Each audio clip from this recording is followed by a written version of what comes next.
The information provided in this video is for educational and entertainment purposes only and does not constitute professional medical advice, diagnosis, or treatment.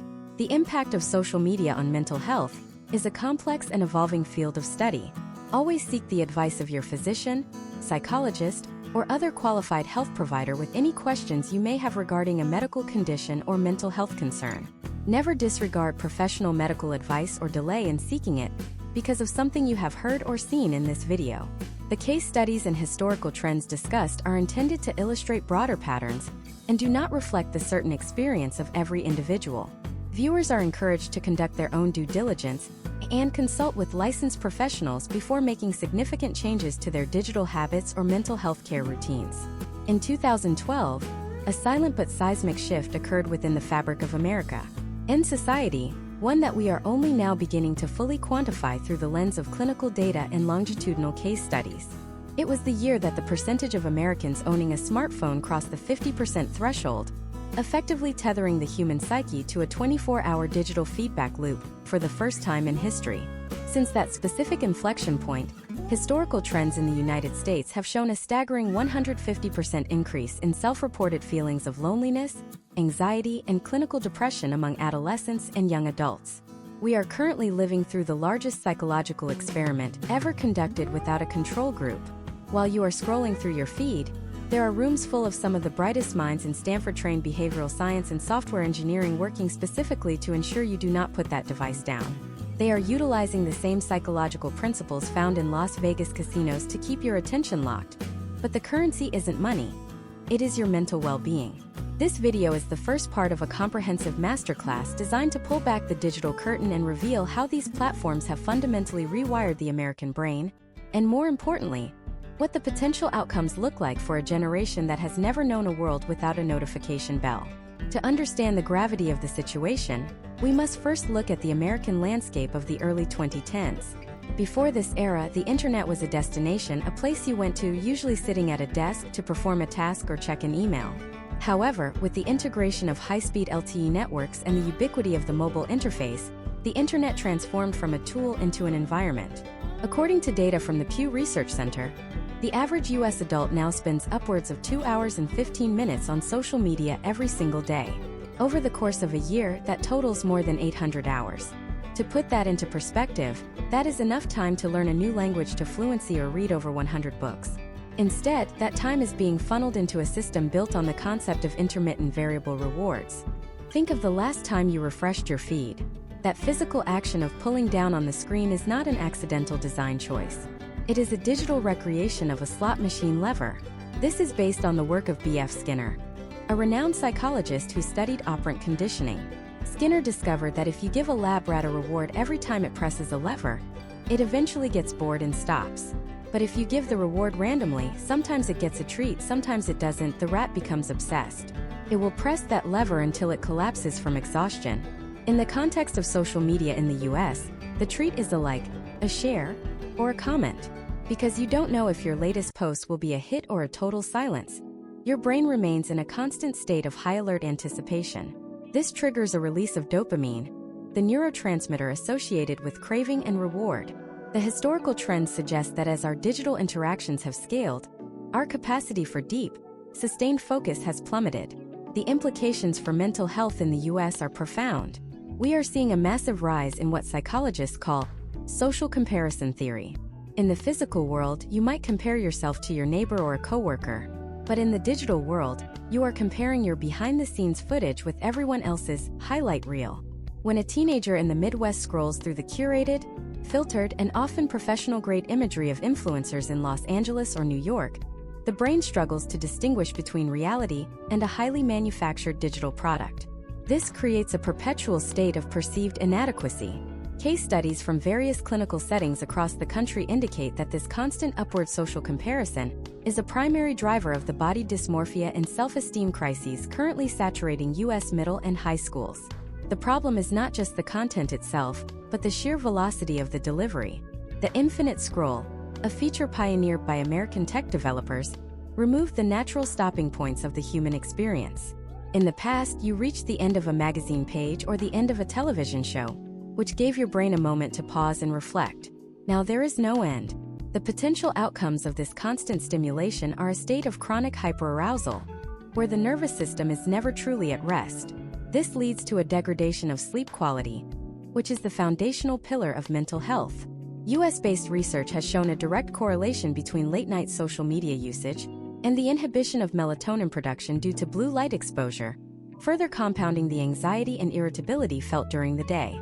This masterclass is designed to solve one of the most pressing problems facing the modern US viewer: the loss of cognitive sovereignty. Most people feel like they are in control of their social media usage, but the data suggests otherwise. By the time we finish this 10-part series, you will have a deep, evidence-based understanding of the neurobiological mechanisms at play. We will examine the specific ways in which American tech companies have weaponized human evolution against us. We will look at the decline of face-to-face social skills, the rise of digital narcissism, and the way algorithmic echo chambers are literally changing the way we process information and empathy. This is not a call to delete your apps and move to the woods. That is an unrealistic expectation in a modern US economy that often requires a digital presence. Instead, this is about regaining agency. We are going to look at the attention economy, not as a buzzword, but as a structural reality that treats your focus as a harvestable resource. We will explore historical trends in teen suicide rates and their correlation with specific platform launches, and we will analyze how the like button, originally intended as a way to spread positivity, became the primary metric for human worth in the digital age. This series will provide you with the tools to identify the psychological traps before you fall into them, and offer a roadmap for a healthier relationship with technology. We are moving beyond surface-level advice and into a deep dive of the American digital experience, uncovering the hidden costs of our connected world. Prepare to see your phone, your feed, and your own habits in a completely different light.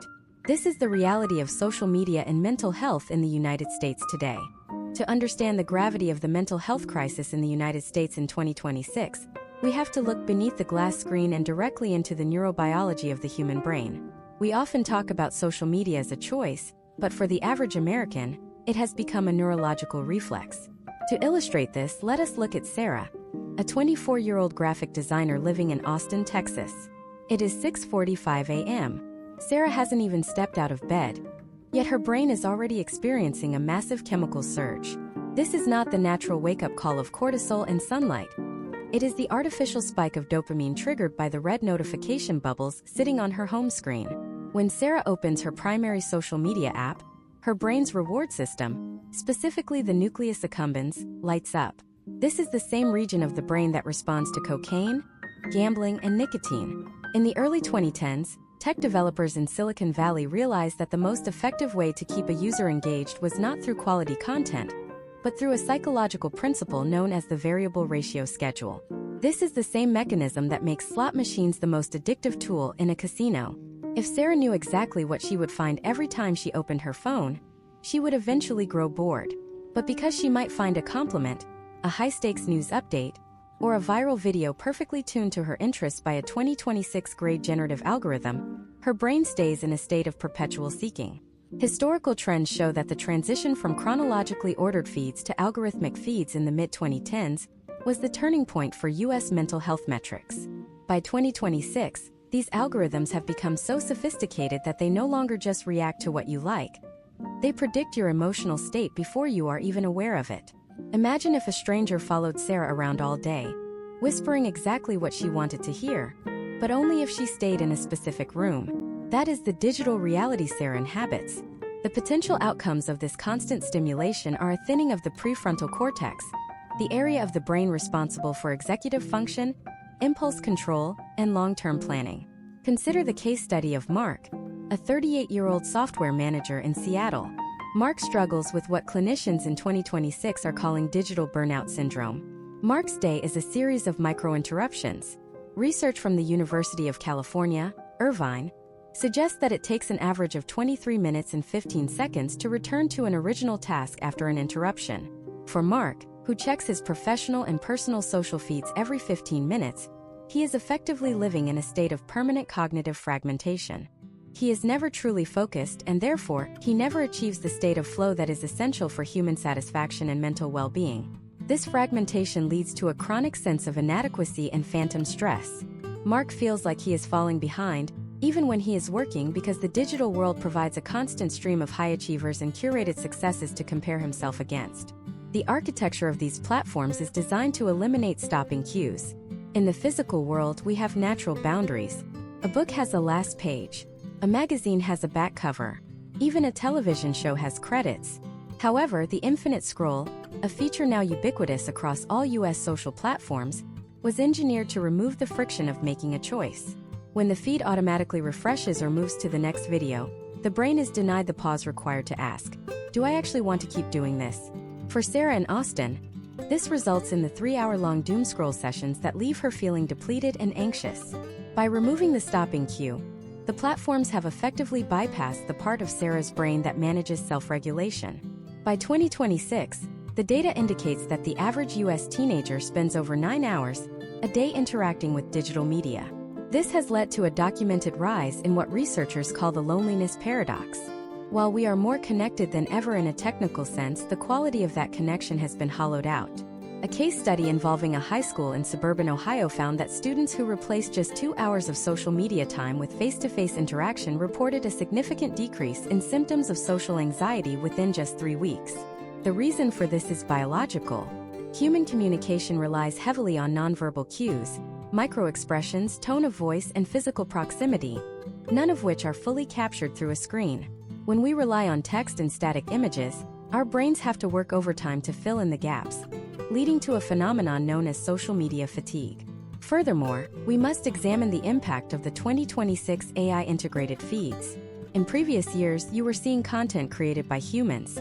Now, Sarah is often interacting with AI-generated influencers who possess perfect features and impossible lifestyles.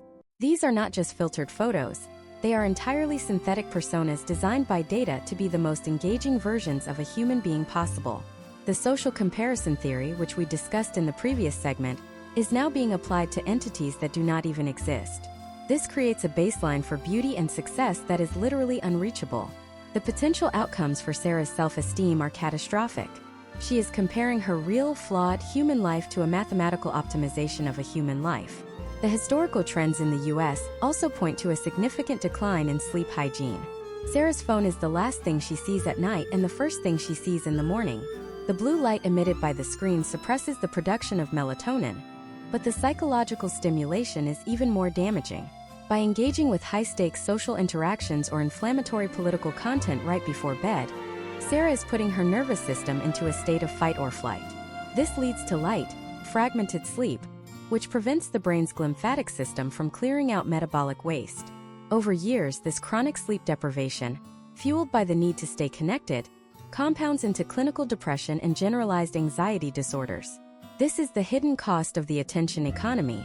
Your focus is the product and your mental health is the collateral damage. We are seeing a generation of Americans who have been conditioned to outsource their self-worth to a digital scoreboard. If Sarah posts a photo and it doesn't receive the expected number of likes within the first 10 minutes, she experiences a drop in mood that can ruin her entire afternoon. This is because the validation has become externalized. She is no longer the judge of her own life. The algorithm and the anonymous crowd are.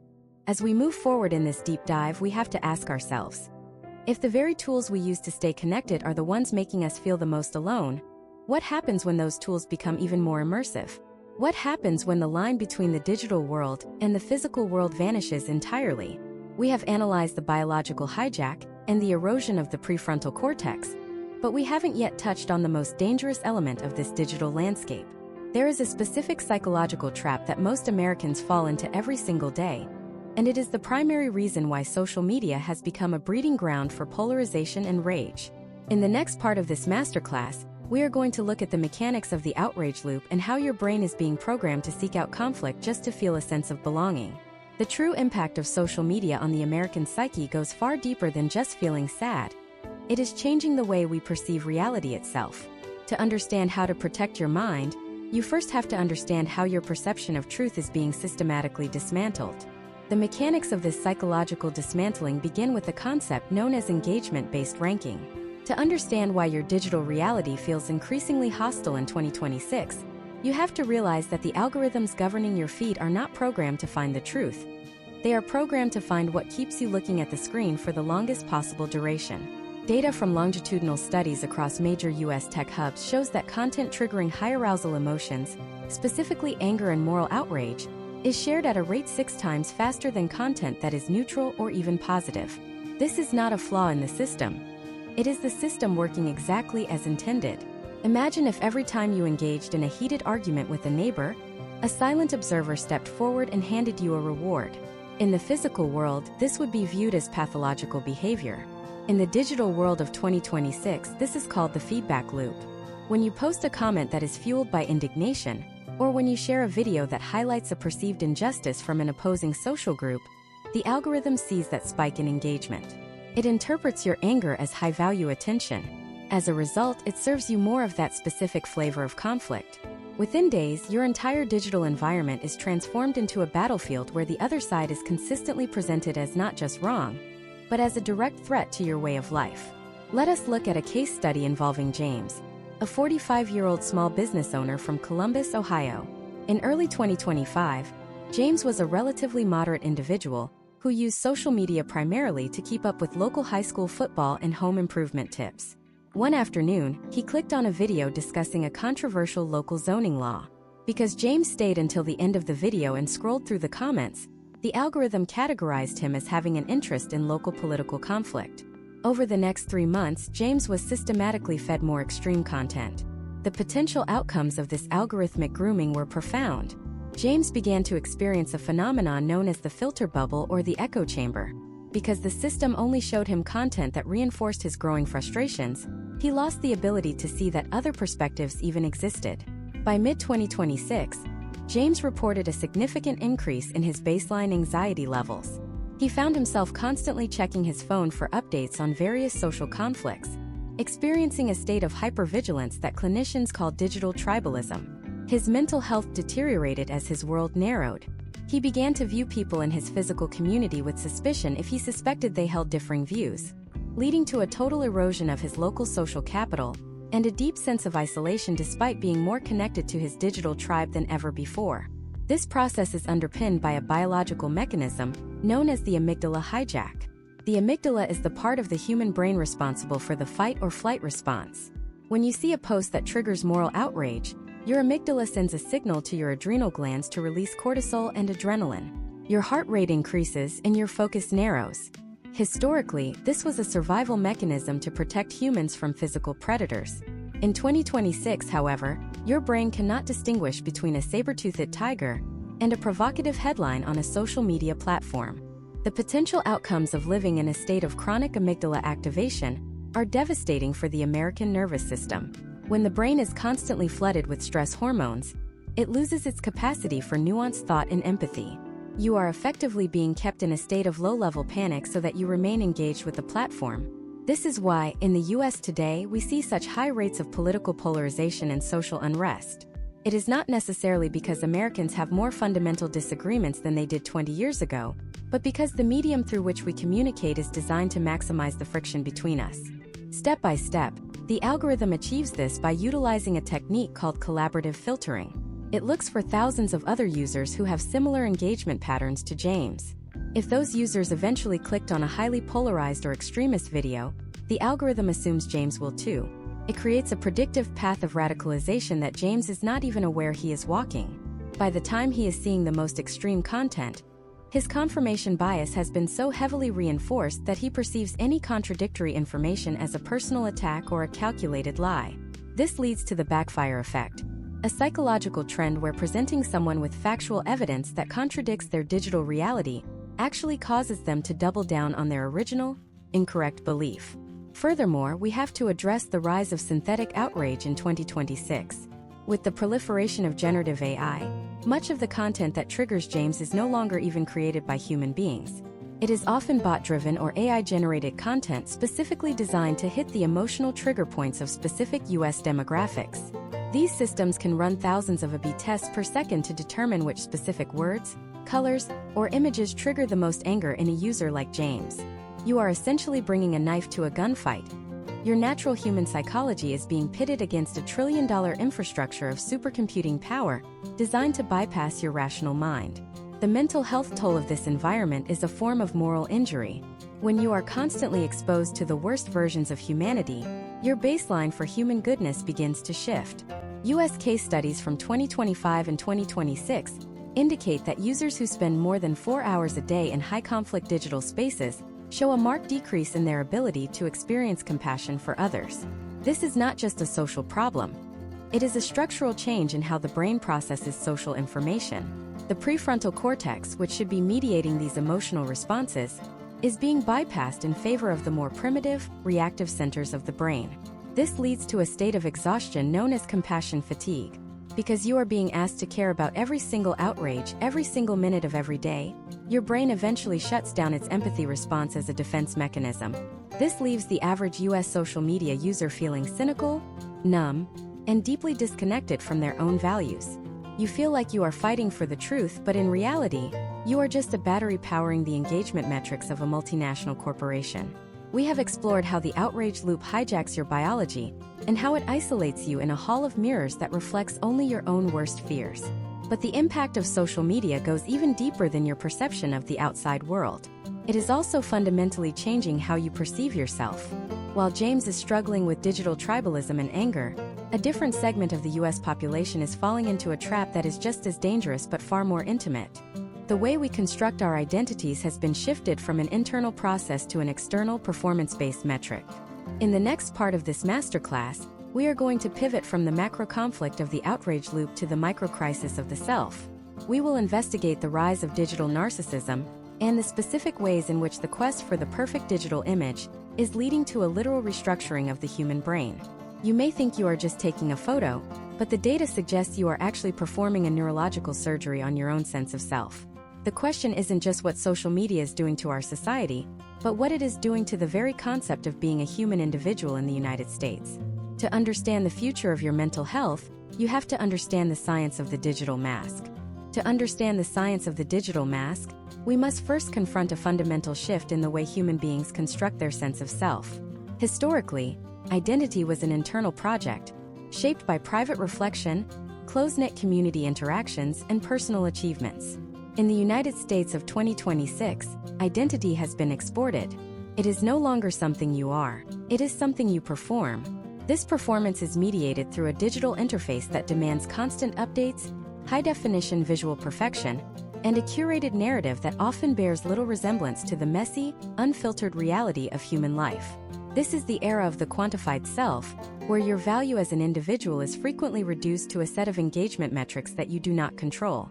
Let us look at the case study of Chloe, a 21-year-old university student in Boston. In 2026, Chloe lives in a world where the distinction between her physical presence and her digital avatar has almost entirely evaporated. When Chloe wakes up, her first instinct is not to check how she feels, but to check how her digital persona is being perceived. This is the birth of the third-person perspective. Chloe has become an observer of her own life. When she goes to a coffee shop, she is not there for the caffeine or the atmosphere. She is there to document the aesthetic of being at a coffee shop. Imagine if every room you entered in the physical world was lined with mirrors, and next to every mirror was a scoreboard that updated in real time based on how many people liked your outfit, your expression, or your conversation. This is the psychological environment of the modern US social media user. For Chloe, the potential outcomes of this constant self-surveillance are a state of chronic depersonalization. She begins to view her real-life experiences as raw material for her digital feed. If an event is not captured, filtered, and uploaded, it feels as though it didn't truly happen, or at least it didn't hold any social currency. This shift is driven by a specific neurological process involving the medial prefrontal cortex, the area of the brain associated with self-referential processing. Research in 2026 indicates that social media usage hyperactivates this region, but in a highly evaluative way. Instead of healthy self-reflection, the brain is engaged in constant self-evaluation. You are perpetually asking, how do I look to them? What will they think of this? Will this gain traction? This constant external focus prevents the brain from entering the state of introspective rest that is necessary for emotional regulation and a stable sense of identity. Historical trends in the United States show a direct correlation between the rise of high-fidelity photo editing and the surge in body dysmorphic disorder. By 2026, the technology has evolved from simple filters to real-time, AI-driven facial restructuring. When Chloe looks at herself through her phone screen, she sees a version of herself with perfect skin, larger eyes, and a more symmetrical bone structure. This synthetic version of Chloe becomes her baseline. When she eventually looks in a physical mirror, she experiences a profound sense of disappointment and even revulsion. The digital mask is more beautiful, more successful, and more loved than the biological reality. This creates a psychological chasm that is impossible to bridge, leading to what clinicians call the imposter syndrome of the self. Step by step, the platform reinforces this behavior through a mechanism known as social validation loops. Every like Chloe receives triggers a small burst of dopamine, but the effect is fleeting. Over time, she develops a tolerance, requiring more likes and more followers to achieve the same emotional baseline. If a post underperforms, it is not just a digital failure. Chloe perceives it as a personal rejection. The historical trends among US Gen Z and Alpha populations show that this externalized self-worth is a primary driver of the current spikes in self-harm and social withdrawal. When the scoreboard tells you that you are losing, the biological response is to hide. Furthermore, we must consider the impact of social media on memory and narrative identity. The way we remember our lives defines who we are. However, the act of constantly documenting life for an audience actually impairs the brain's ability to form authentic memories. This is known as the photo-taking impairment effect. When Chloe focuses on getting the perfect shot of her graduation or a dinner with friends, her brain offloads the memory work to the device. She remembers the photo, but she loses the sensory details of the moment: the smells, the sounds, the genuine emotions. By 2026, many young Americans are finding that their personal histories feel like a series of disconnected images, rather than a coherent life story. They are building a digital archive but losing their internal autobiography. The digital mask also necessitates a state of constant social comparison. In the US, this is often intensified by the culture of hyper-individualism and success. Chloe is not just comparing herself to her peers. She is comparing her life to the globally optimized lives of influencers who are essentially professional performers. She sees their homes, their vacations, and their relationships, all presented with a level of polish that is mathematically impossible to maintain in a real-world setting. This leads to a phenomenon called relative deprivation. Even if Chloe's life is objectively good, she feels deprived because the digital world provides an infinite supply of people who appear to be doing better. By 2026, we are also seeing the rise of the algorithmic personality. To be successful on these platforms, users like Chloe often find they have to flatten their personalities to fit what the algorithm rewards. They start using the same slang, wearing the same clothes, and expressing the same opinions as the most successful accounts in their niche. This results in a homogenization of the American psyche. The very tools that were supposed to allow for ultimate self-expression have instead created a culture of extreme conformity, where the fear of being canceled or ignored drives everyone to wear the same digital mask. The potential outcomes of this trend are a society of individuals who are profoundly disconnected from their own needs and desires. They are living for an audience that doesn't actually care about them, chasing metrics that don't provide lasting satisfaction, and maintaining a digital facade that is exhausting to uphold. The mental health cost is a pervasive sense of emptiness and a lack of purpose. If you are only as good as your last post, you are never truly safe and you are never truly at peace. We have now analyzed how social media hijacks your biology through the outrage loop, and how it deconstructs your identity through the digital mask. But there is another layer to this crisis that is perhaps the most insidious of all. It involves the way these platforms are not just changing how you think about yourself and others, but how they are literally remapping the physical structures of the human brain. We are talking about neuroplasticity in the age of the silicon interface. In the next part of this masterclass, we are going to dive into the physical changes occurring in the American brain. We will look at the shrinking of the gray matter in the areas responsible for deep focus, and the massive expansion of the regions dedicated to rapid, shallow processing. Your brain is physically changing to meet the demands of the algorithm, and the long-term consequences for human intelligence and creativity are only just beginning to surface. What happens when the biological hardware can no longer support the weight of the digital software? The answer lies in the science of the rewired mind. The science of the rewired mind begins with the fundamental principle of neuroplasticity, which is the brain's ability to reorganize itself by forming new neural connections throughout life. In the United States of 2026, we are witnessing a massive, unplanned biological shift as millions of people spend upwards of 9 hours a day interacting with high-frequency digital interfaces. To understand how this physical change manifests, we must look at the case of Marcus, a 32-year-old project manager in Chicago. Marcus represents a growing demographic of American professionals who find that their once sharp cognitive abilities are beginning to fray under the pressure of constant digital consumption. 10 years ago, Marcus was able to sit in a library for 4 hours and read a dense technical manual without looking up. Today, in 2026, Marcus describes a physical sensation of restlessness that begins in his chest after only 5 minutes of deep work. His eyes involuntarily dart to the corner of his desk where his phone sits. This is not a lack of willpower. It is a physical adaptation. The neural pathways associated with scanning for rapid-fire information have become robust, like high-traffic interstate highways, while the pathways required for sustained focus have become overgrown and difficult to navigate, like neglected rural roads. The mechanism behind this is known as Hebbian theory, which posits that neurons that fire together wire together.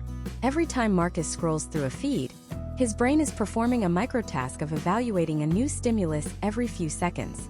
Because the algorithm provides a constant stream of novel information, the brain's reward system is kept in a state of high activation. In response to this environment, the physical structure of the brain begins to shift. Neuroimaging studies conducted across U.S. research universities in 2025 and 2026 have documented a noticeable decrease in gray matter density in the anterior cingulate cortex.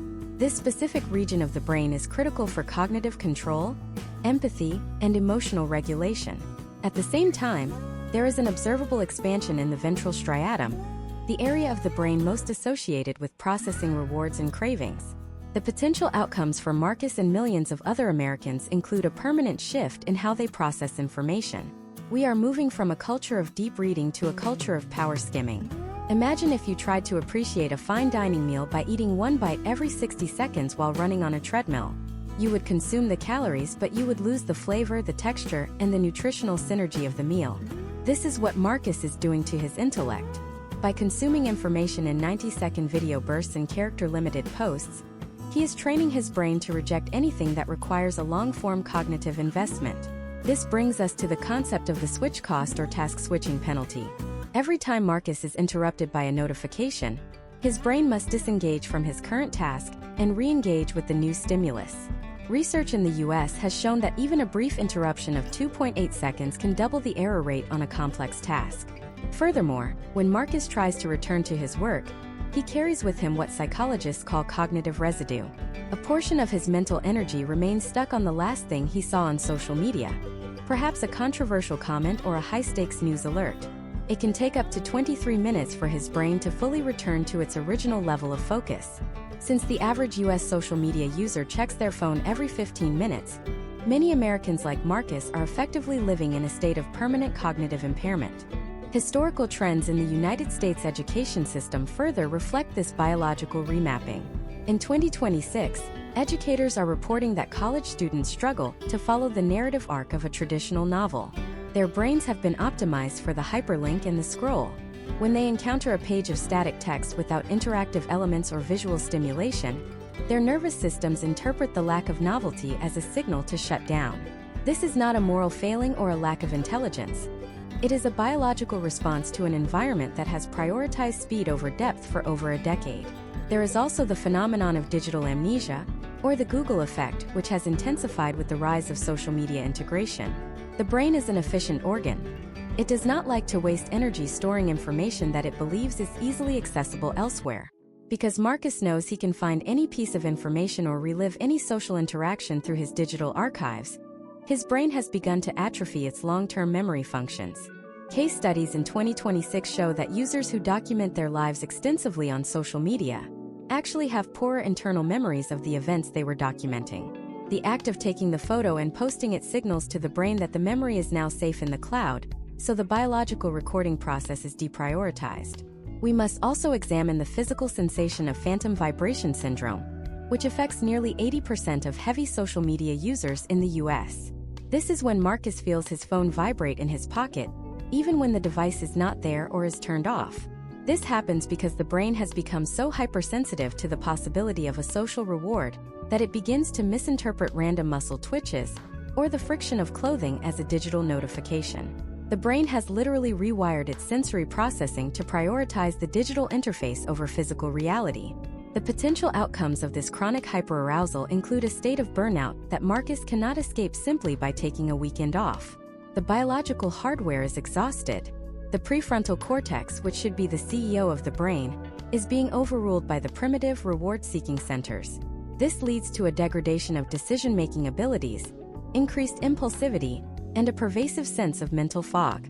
Marcus feels like he is running a marathon every day just to keep up with his own digital life, yet he feels he has achieved nothing of substance by the time he goes to bed. By 2026, the data suggests that this rewired state is contributing to a national crisis of creativity. Creativity requires an incubation period, a time of boredom and daydreaming where the brain can make unexpected connections between disparate ideas. However, in the modern US digital landscape, boredom has been eradicated. Every empty moment is filled with the screen. Without the space for internal reflection, the creative output of a generation is being funneled into repetitive, algorithmic-friendly formats rather than original, groundbreaking work. We have explored the physical restructuring of the brain and the loss of deep focus, but the implications go even further than individual productivity or intelligence. The rewired mind is also a more vulnerable mind. As the brain's capacity for nuance and critical evaluation thins, it becomes easier to manipulate through the very same biological triggers we have discussed. But what happens when these rewired brains are forced to interact with each other in the physical world? We have seen how the individual is being changed, but in the next part of this masterclass, we are going to look at the collapse of the social fabric itself. We will investigate the social media loneliness paradox, the documented trend of Americans feeling more isolated the more they are digitally connected. We will look at how the decline of face-to-face social skills is leading to a new kind of social anxiety that is paralyzing the US workforce in 2026. The impact on the brain is only the beginning. The impact on the community is where the true crisis lies. To understand why your relationships feel more fragile than ever, you have to understand the science of digital isolation. Digital isolation is the silent architect of the modern American social landscape in 2026. To understand why your relationships feel more fragile than ever, we have to look at the displacement of authentic human connection by digital proxies. In the United States, we are currently navigating what sociologists call the loneliness paradox. Never in human history have we been more technically connected, yet indices of subjective loneliness have reached an all-time high. This is not a coincidence. It is a structural outcome of how social media redefines the nature of a bond. Let us examine the case study of Emily, a 22-year-old recent college graduate who moved to New York City in early 2026 for a high-paced role in digital marketing. On paper, Emily is the definition of socially successful. She has over 5,000 followers across 3 platforms, her posts consistently receive hundreds of likes, and her direct messages are a constant stream of activity. However, when Emily returns to her studio apartment at night, she experiences a profound sense of ambient loneliness. This is because her brain is stuck in a state of unresolved social seeking. The biological reason for this lies in the mirror neuron system. Human beings are evolved for high-resolution, face-to-face interaction. When you sit across from a friend, your brain is processing thousands of microsignals every second. The slight dilation of their pupils, the subtle shift in their vocal pitch, the synchronization of your breathing. These signals trigger the release of oxytocin, often called the bonding hormone. In 2026, even with high-definition video calls and near-instant messaging, the digital interface cannot replicate this biological synchrony. Emily is essentially feeding her social brain the equivalent of empty calories. She is getting the dopamine spike of a notification, but she is not getting the long-term oxytocin nourishment of a physical presence. The potential outcomes of this chronic social malnutrition are a heightened sensitivity to perceived rejection and a deep-seated sense of isolation that persists even in a room full of people. Imagine if you were thirsty, and instead of water, you were given a high-resolution photograph of a glass of water every 10 minutes. You would see the water, you would recognize the water, but your biological need would remain unfulfilled. This is the daily reality for millions of Americans like Emily. Historical trends show that as social media usage has increased, the time spent in face-to-face social leisure has plummeted. According to data from the American Time Use Survey, the average American now spends less than 40 minutes a day in person-to-person social interaction outside of their immediate household. This is a 50% decline from 2 decades ago. Furthermore, we must address the erosion of third places in the United States. A third place is a social environment that is not your home or your office. Places like libraries, coffee shops, parks, and community centers. Historically, these were the bedrock of American social capital. In 2026, these physical locations have been largely replaced by digital platforms. But there is a critical difference.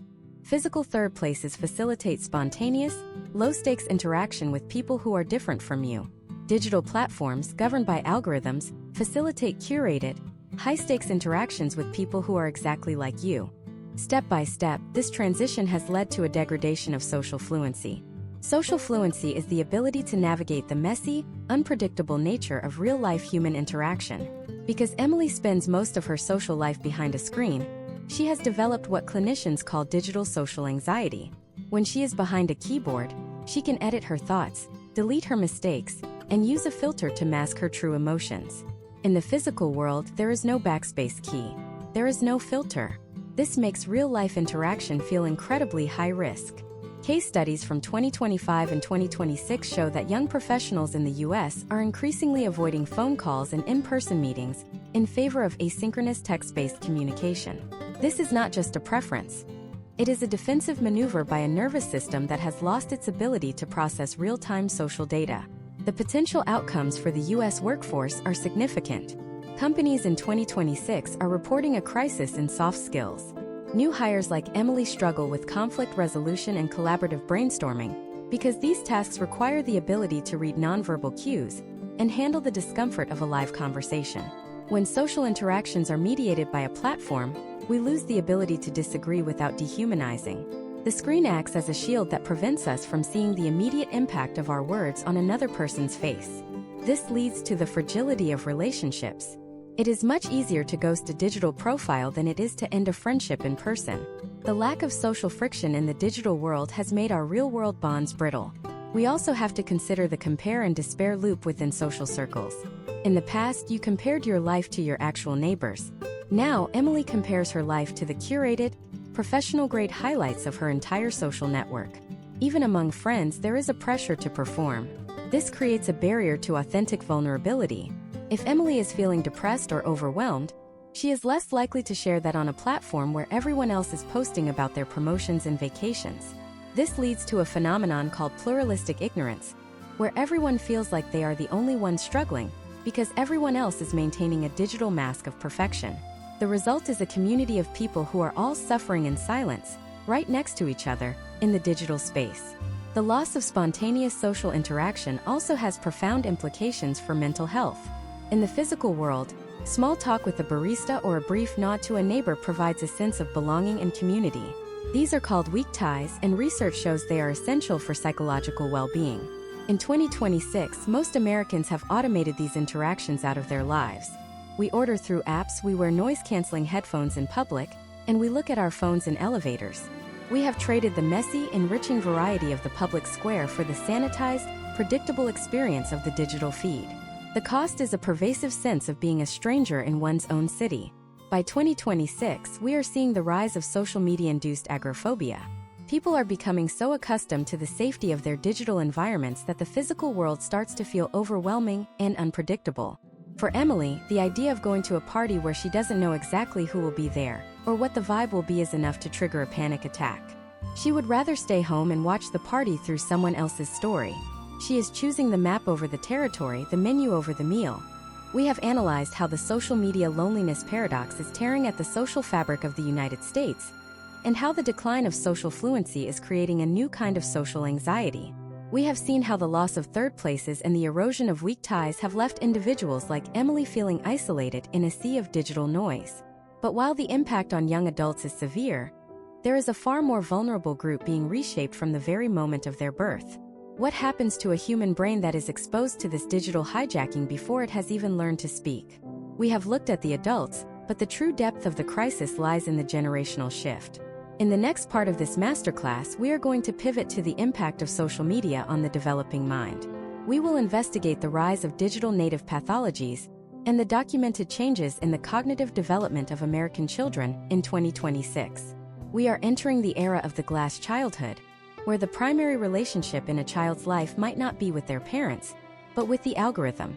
The long-term consequences for human society are staggering, and the data we are about to uncover is something every parent and educator needs to see. To understand the future of our mental health, we have to look at the children of the scroll. The children of the scroll are not merely a new generation of users. They represent the first cohort of human beings whose neural architecture has been systematically shaped by software engineers before their prefrontal cortexes had even begun to solidify. To understand the impact of social media on the developing mind in the United States in 2026, we have to look at the process of synaptic pruning. In early childhood, the brain produces an excess of neurons and connections. As we grow, the brain prunes away the connections that are not being used while strengthening those that are. In the physical world of the 20th century, this pruning was guided by gravity, three-dimensional objects, and human faces. In 2026, for a child like Leo, a 10-year-old living in suburban Virginia, this pruning is guided by the 2D interface of a tablet and the high-frequency rewards of short-form video algorithms. Imagine if you took a sapling and instead of letting it grow toward the sun, you tied it to a high-speed fan that never stopped spinning. The tree would still grow, but its internal structure would be warped to survive the constant wind. This is the biological reality for the American child today. Leo has never known a world where boredom was an option. From the age of 2, every moment of potential quiet, whether in a car seat, a grocery store line, or a waiting room, was filled with a digital pacifier. The potential outcomes of this constant stimulation are a fundamental restructuring of the brain's orienting reflex. The orienting reflex is the natural instinct to pay attention to a new or sudden stimulus. In a natural environment, this happens occasionally. In Leo's digital environment, it happens every 6 to 15 seconds. His brain has been trained to expect a hit of novelty at a rate that the physical world can never match. Historical trends in U.S. pediatric health show a staggering rise in ADHD diagnoses and executive function deficits that correlate almost perfectly with the adoption of high-speed mobile internet.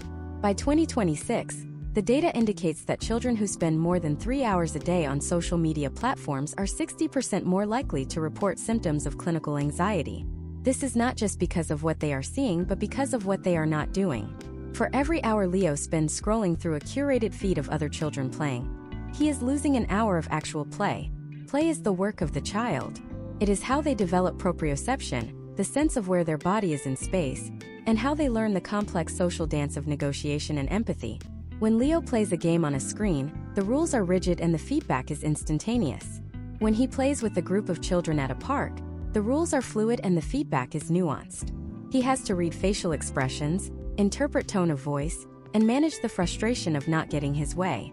Case studies from 2025 demonstrate that children raised in high digital environments struggle significantly with what researchers call social-emotional reciprocity. They are used to a world where they can swipe away a person or a situation they don't like. In the physical world, they lack the resilience to navigate even minor social friction. This leads to a state of social fragility, where the child retreats further into the digital world because it is the only place where they feel a sense of control. Furthermore, we must address the phenomenon of the glass childhood. Leo's entire life has been documented on social media by his parents since before he was born. In 2026, this has created a new kind of psychological burden, known as the digital shadow. Leo is aware that his successes and failures are not private, they are content. This awareness shifts the child's development from an internal process of self-discovery to an external process of brand management. He is constantly performing for an invisible audience. The potential outcomes of this constant surveillance are a profound sense of self-consciousness and a lack of authentic identity. Leo doesn't know who he is when the camera is off because the camera is never truly off. The impact on linguistic development is equally concerning. Historical trends show that the richness of a child's vocabulary is directly tied to the number of words spoken to them by human caregivers. In many U.S. households in 2026, the primary storyteller is no longer a parent or a grandparent. It is a synthetic voice or a high-energy influencer. These digital interactions are one-way. They do not require the child to use their own words to express complex needs or emotions. As a result, we are seeing a flattening of the American vocabulary. Children are adopting the same slang, the same cadence, and even the same emotional reactions as the personalities they follow. This is the homogenization of the American childhood, where the local culture and family traditions are being overwritten by the global algorithmic culture. We must also look at the role of the algorithmic nanny in emotional regulation. When Leo was a toddler and he had a tantrum, the biological response should have been a parent co-regulating with him. using their calm nervous system to soothe his agitated one. Instead, if a screen is used to distract the child never learns how to sit with their own difficult emotions. By 2026, we are seeing a generation of pre-adolescents who have no internal tools for stress management. When the phone is taken away, they experience a physiological withdrawal that looks remarkably like that of an adult struggling with a substance use disorder.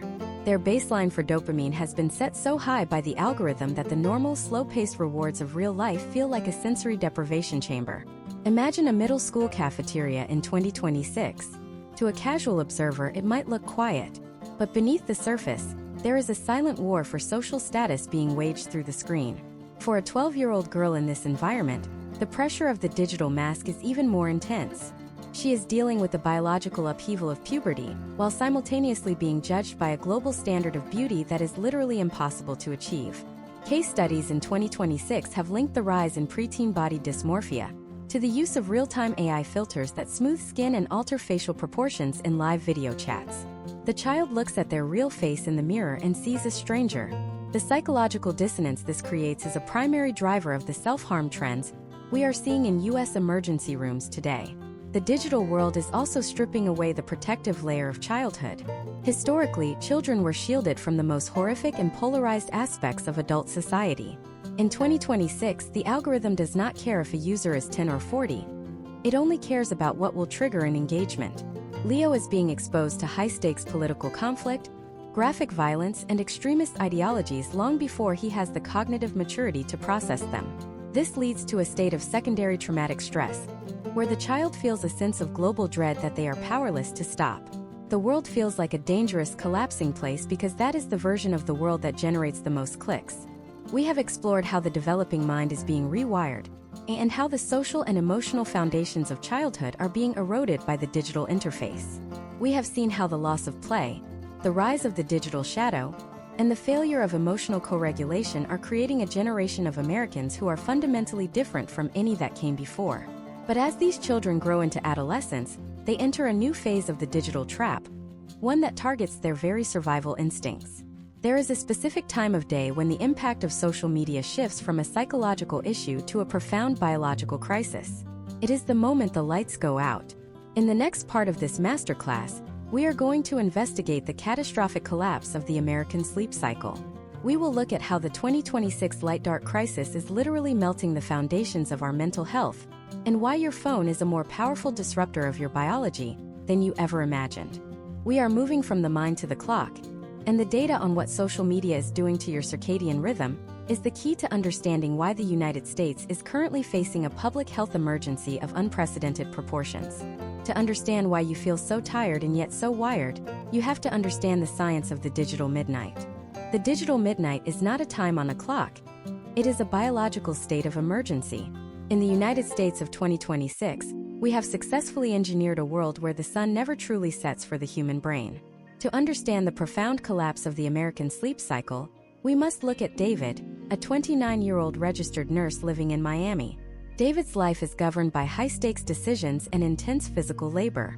When he finally gets home at 10 p.m., he is physically exhausted, yet his mind is in a state of hyperarousal. He lies in bed, the lights are off, but his face is illuminated by the shortwave blue light of his smartphone. This is the moment David enters the digital midnight. The science behind what is happening to David begins in the hypothalamus, specifically within a tiny cluster of neurons called the suprachiasmatic nucleus, or the SCN. The SCN is your brain's master clock. It is evolutionary programmed to respond to the presence and absence of light. For millions of years, the absence of light signaled to the pineal gland to begin the production of melatonin, the hormone that tells every cell in your body that it is time to repair and recover.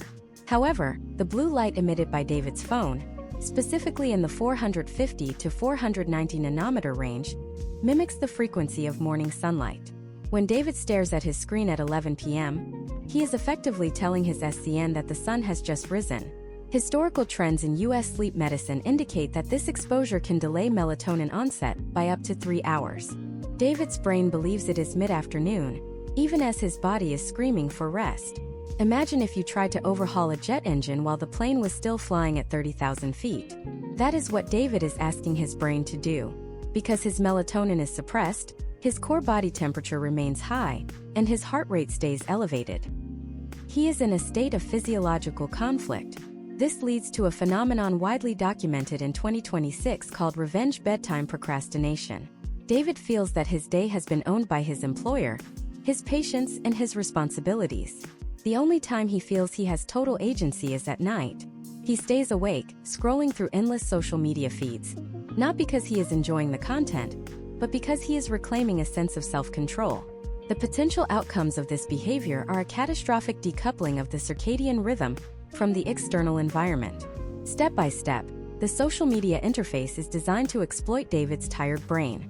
When we are sleep-deprived, our prefrontal cortex, the part of the brain responsible for impulse control and rational thought, is the first to go offline. Meanwhile, the amygdala, our emotional center, becomes 60% more reactive. David is now scrolling through his feed in a state of high emotional vulnerability. A mildly annoying comment that he would have ignored at noon becomes a personal insult at 1 a.m. A high-stakes news story triggers a cortisol spike that further suppresses his ability to sleep. He is caught in a biomechanical loop. He scrolls because he is tired and lacks the willpower to stop, and the scrolling ensures he stays tired. By 2026, the data from the National Sleep Foundation reveals that nearly 45% of Americans are getting less than the recommended 7 hours of sleep, and social media usage is cited as the primary disruptor for those under the age of 40. This is not just about being tired the next morning. It is about the long-term degradation of the brain's waste clearance system. During deep sleep, the glymphatic system becomes 10 times more active, flushing out metabolic waste products like beta amyloid, which is linked to neurodegenerative diseases. By sacrificing deep sleep for digital engagement, David is essentially allowing cognitive sludge to build up in his brain. The potential outcomes include a significant increase in the risk of clinical depression, as sleep deprivation is one of the strongest predictors of mood disorders in the U.S. population. We must also consider the impact on REM sleep, the stage of sleep where we process emotions and consolidate memories. Social media is particularly disruptive to REM because it often keeps the brain in a state of light, fragmented sleep. When David finally falls asleep at 2 a.m., his phone is often still next to his head. Even a single notification light or a subtle vibration can pull him out of deep sleep into a lighter stage without him even realizing it. Historical trends show that since the introduction of always-on social platforms, Americans have lost an average of 1 hour of sleep per night compared to the 1940s. In 2026, this has culminated in a national productivity crisis and a surge in workplace accidents, particularly in high-stakes fields like healthcare and transportation. Consider the case study of a tech firm in San Francisco that implemented a mandatory digital sunset for its employees in 2025. By requiring all company communications and social platforms to be inaccessible after 9 p.m., they saw a 20% increase in objective measures of employee well-being and a 15% decrease in reported anxiety within 6 months. This demonstrates that the problem is not a lack of individual willpower, but the structural design of the digital environment. For David in Miami, there is no such sunset. His feed is a global 24-hour stream of stimulation. The psychological impact of the digital midnight also includes the phenomenon of the ghost notification. David often wakes up in the middle of the night and instinctively reaches for his phone. This is a conditioned response. His brain has been trained to seek the dopamine hit of a notification as a way to self-soothe. However, the light from the screen immediately resets his internal clock, making it nearly impossible to fall back into a deep sleep. This fragmented sleep cycle leads to a state of chronic low-level inflammation throughout the body. In 2026, researchers are linking this inflammation to the rise in metabolic syndromes and cardiovascular issues among young Americans who have high social media engagement scores. Imagine if every time you closed your eyes to sleep, someone tapped you on the shoulder and whispered a piece of gossip or showed you a disturbing image. You might eventually fall asleep, but your rest would be shallow and haunted. This is what we are doing to ourselves on a massive scale. We have traded the sanctuary of the night for a digital marketplace that never closes. The impact on mental health is profound. Without sleep, the brain cannot regulate emotions, it cannot process trauma, and it cannot maintain a stable sense of reality. David feels like the world is becoming more intense and chaotic, but much of that intensity is a direct result of his own sleep-deprived nervous system being unable to filter out the noise. We have analyzed the biological hijack of our sleep-wake cycles and the physical erosion of our brain's health through the lens of the digital midnight. We have seen how the SCN is deceived, how the glymphatic system is hindered, and how David's life is being fundamentally altered by the light in his hand. But the crisis of social media and mental health in the United States does not end with the individual. Scales up. As millions of people like David, Sarah, James, and Chloe navigate this rewired existence, the very foundation of our civil society begins to shift. How do we move from understanding the damage to reclaiming our lives? The science of recovery is just as rigorous as the science of the hijack. In the next part of this masterclass, we are going to look at the emerging field of digital detoxification and the 2026 trends in cognitive sovereignty. We will investigate why simple solutions often fail, and what the latest research says about successfully reintegrating technology into a healthy life. But before we can talk about recovery, we have to look at the most controversial aspect of this entire phenomenon: the hidden economic incentives that ensure these problems persist. To understand the future of your mind, you have to follow the money behind your attention. The path out of the digital midnight begins by looking at the architects of the darkness. The architects of the darkness are not shadowy villains in a bunker. They are some of the most talented engineers, data scientists, and behavioral psychologists in the world, working in the brightly lit, open-plan offices of Silicon Valley and the burgeoning tech hubs of the American East Coast. To understand the economic machinery that drives the mental health trends we are seeing in 2026, we have to look at the transition from a service-based internet to an extraction-based attention economy. In this economy, your attention is the primary raw material, and your psychological vulnerabilities are the entry points for the drill. Consider the case study of Thomas, a former product manager at a major social media conglomerate, who resigned in late 2024 and has since become a vocal advocate for digital ethics in the United States. Thomas describes the internal metrics that governed his daily life. His primary KPI, or key performance indicator, was not user satisfaction or community health. It was a metric known as time spent or daily active usage. In the war rooms of these companies, a user like David or Sarah is viewed as a data point that must be optimized. If a user spends 30 minutes on the app, the goal for the next quarter is to move that to 35 minutes. The potential outcomes of this relentless focus on growth are what we see reflected in the national mental health data. To increase time spent, engineers must bypass the rational mind and speak directly to the brainstem. They utilize a process called A/B testing, where two versions of a feature are shown to millions of users simultaneously. The version that keeps users on the app for even a fraction of a percent longer is the one that is rolled out globally. By 2026, this has resulted in an interface that is the product of billions of psychological experiments designed to find the exact combination of colors, sounds, and algorithmic suggestions that trigger a dopamine response. Imagine if your local grocery store was designed by the world's leading neuroscientists specifically to ensure you never left the building. Every time you tried to walk toward the exit, a new, perfectly timed sample of your favorite food appeared. The lighting changed to match your mood, and the music was tuned to your heart rate. This is the level of sophistication we are dealing with in the digital space. Historical trends in the U.S. advertising market show that as television and print media have declined, the pressure on social platforms to deliver hyper-targeted, high-engagement environments has intensified. Every dollar of revenue is tied to a minute of your life that you will never get back. The economic incentive structure creates a direct conflict of interest between the platforms and the mental health of the American public. A calm, well-rested, and satisfied individual is a low-value user. They don't click on many ads, they don't engage in high-conflict comment threads, and they don't compulsively refresh their feeds. However, an individual who is anxious, lonely, or outraged is a high-value user. They are searching for a digital hit of validation or a way to vent their frustrations. They are more susceptible to the persuasive techniques of advertisers because their executive function is compromised by the very interface they are using. In 2026, we are seeing the culmination of this trend, where the business models of the largest companies in the U.S. are essentially predicated on the systematic disruption of human focus and emotional stability. Step by step, the extraction process begins with the harvesting of your psychological profile. In the early days of social media, data was about what you bought. In 2026, data is about how you feel. By analyzing the speed at which you scroll, the images you linger on, and the tone of your comments, these platforms can predict your emotional state with startling accuracy. They know when you are feeling lonely before you do.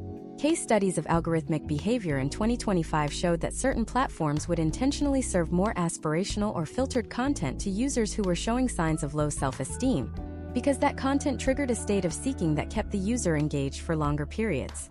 This is the dark side of personalization. It is not about serving you what you want, but about serving you what you are powerless to resist. By 2026, the United States has begun to see a significant regulatory pushback, often referred to as the Attention Extraction Act movement.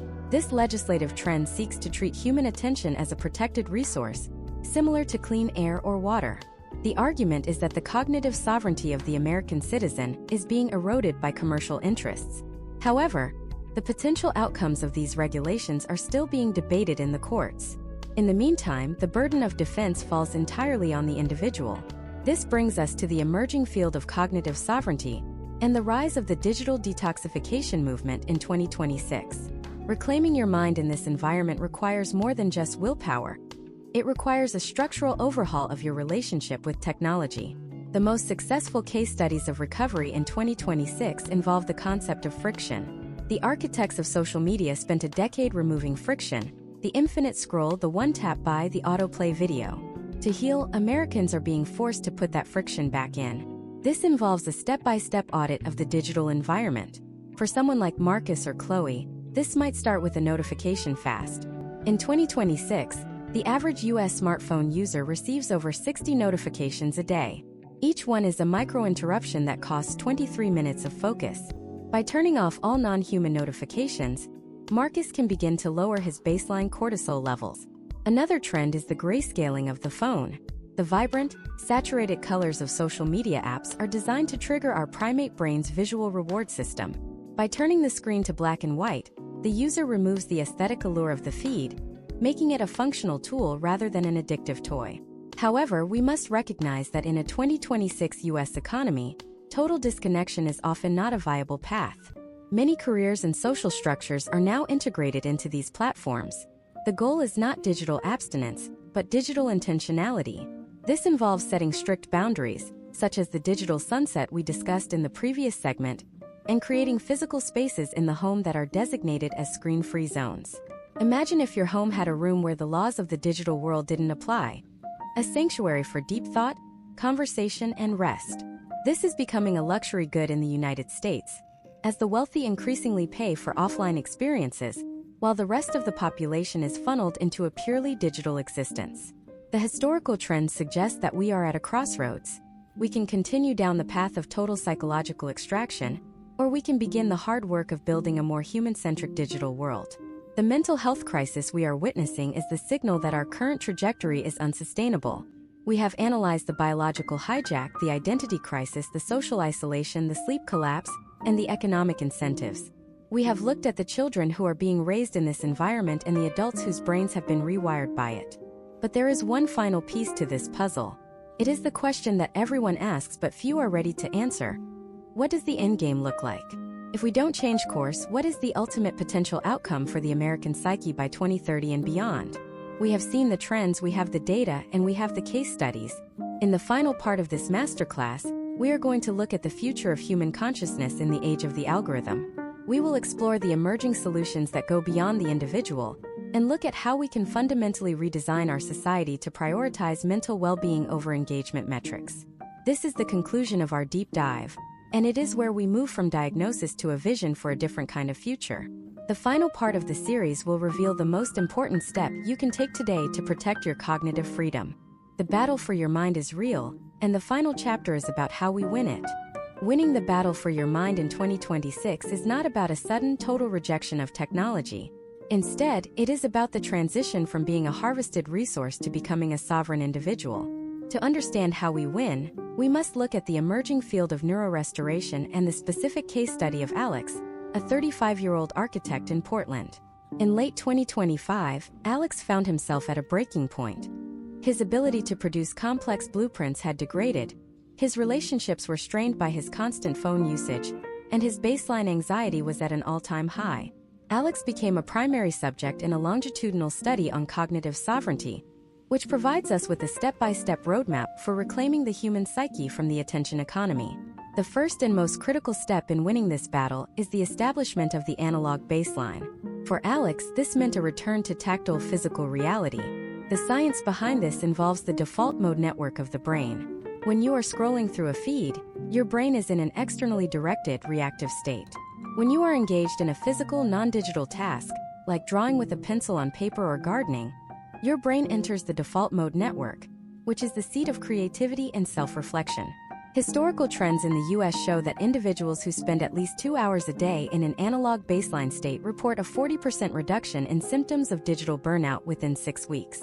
Alex began by replacing his morning scroll with a physical journal. The biological impact of handwriting versus typing is profound. Handwriting requires complex motor skills and tactile feedback that engage multiple regions of the brain simultaneously, leading to better memory retention and emotional processing. By writing out his thoughts for 15 minutes each morning, Alex was effectively performing a daily software update on his own consciousness. He was moving from the fragmented, shallow processing of the digital world to the deep, integrated processing of the analog world. This is the foundation of cognitive freedom, the ability to exist in your own mind without a digital intermediary. The second step involves the strategic use of environmental friction. We have discussed how the architects of social media spent billions to remove friction from their apps. To win, you must put that friction back into your physical environment. Alex implemented a protocol where his smartphone was kept in a timed lockbox from 8 p.m. until 8 a.m. Initially, he experienced a physiological withdrawal response similar to what researchers see in smoking cessation programs. His heart rate increased, and he felt a phantom vibration in his pocket.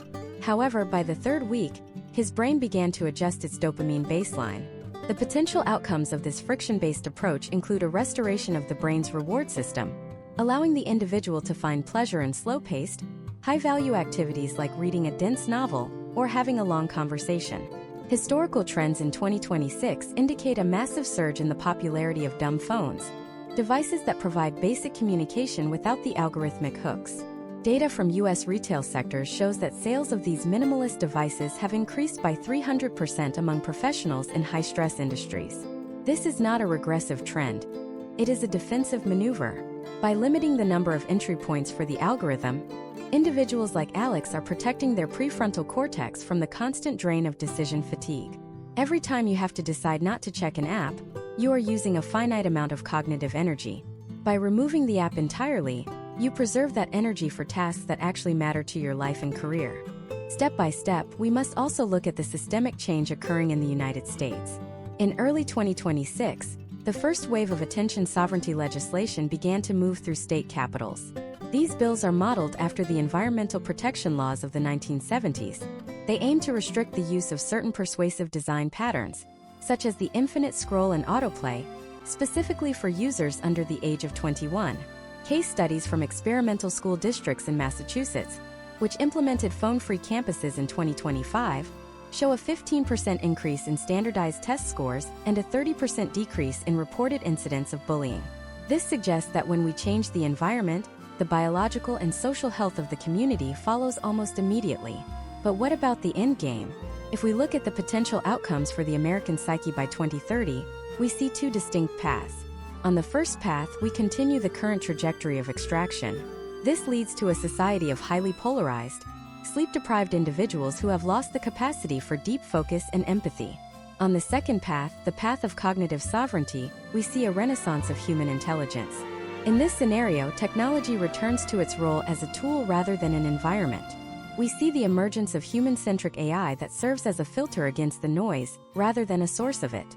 Alex, for instance, now uses a 2026-grade personal AI agent that is programmed to block all engagement-based content and only allow information that aligns with his long-term goals for professional growth and mental health. The most important step you can take today to protect your cognitive freedom is the 30-day attention reset. This is not a simple detox. It is a total recalibration of your nervous system. In week 1, you remove all social media apps from your primary device and only access them via a desktop computer. This introduces a physical barrier that breaks the habit loop. In week 2, you implement a digital sunset, turning off all screens 2 hours before bed. In week 3, you re-engage with a high-effort hobby that requires deep focus, such as learning a musical instrument or a craft. In week 4, you conduct an audit of your digital life, only reinstalling the tools that provide clear, objective value to your life while permanently deleting those that rely on intermittent variable rewards. The battle for your mind is a conflict between your biological evolution, and a silicon-based infrastructure that is designed to exploit it. By understanding the neurobiological mechanisms of the hijack, the dopamine loops, the amygdala triggers, and the circadian disruptions, you gain the upper hand. You are no longer a passive participant in an experiment. You are the lead investigator of your own life. Historical trends suggest that once a population becomes aware of how they are being manipulated, the effectiveness of that manipulation drops significantly. Awareness is the ultimate antidote. As we conclude this deep dive masterclass, we have to recognize that the impact of social media on mental health is perhaps the defining challenge of the 21st century. We have analyzed every layer of this crisis, from the microscopic changes in brain chemistry to the macroscopic shifts in U.S. social policy. We have looked at the architects of the darkness and the pioneers of the light. But while we have covered the landscape of the mind, there is another frontier that is just as critical to your future. The digital world is not just changing how you think.